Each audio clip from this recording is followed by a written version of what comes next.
Hey guys, welcome back to my channel. Today we'll learn about gestational diabetes mellitus, which is carbohydrate intolerance of variable severity with onset of first recognition during present pregnancy.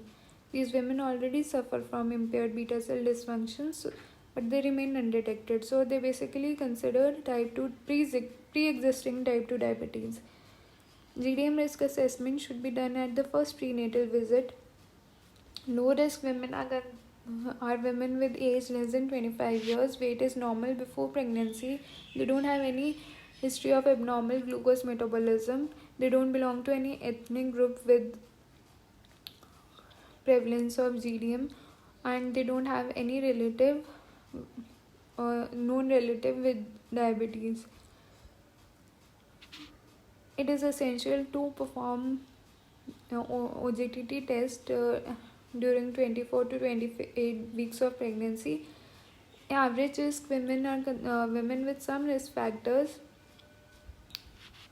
The test can be performed in two ways: one-step procedure or two-step procedure. One-step procedure is diagnostic for all women. 100-gram OGTT test is done, and in two-step procedure, 50-gram OGTT is first performed, and then diagnostic 100-gram OGTT is performed. Women who are considered at a severe risk are with strong family history of type 2 diabetes, previous history of GDM, impaired glucose metabolism, and glucosuria. In the table, we can see the threshold values of 100-gram OGTT test. The value equal to which or above the person can be categorized as a case of GDM. What are the maternal and fetal effects? So fetal macrosomia can happen, in which the fetal size is excessive, which can also lead to shoulder dystocia as well. Neonatal hypoglycemia can occur within minutes of birth, and maternal obesity is also a factor that is attributed to GDM. How can we manage it?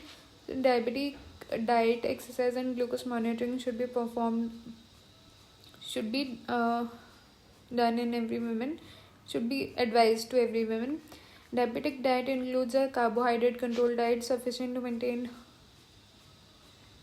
normal glucose level, and the daily calorie intake should be around 30 to 35 kilocalories per kg. Exercise should include aerobic and strength conditioning exercises during pregnancy. Glucose monitoring should be done regularly. Insulin therapy is considered as the standard therapy in women with gestational diabetes when target glucose levels cannot be consistently achieved through nutrition and exercise. Insulin does not cross the placenta, and tight glycemic control can be typically achieved. If insulin is initiated, the starting dose is typically 0.7 to 1 unit per kg per day.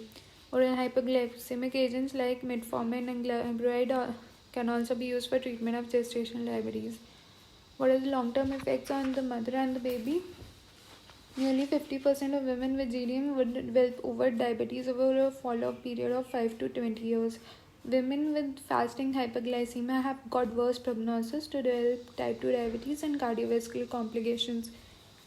And the risk of being overweight for the infants of mother with GDM is twofold, and the risk of metabolic syndrome is about fourfold. So that's it about GDM.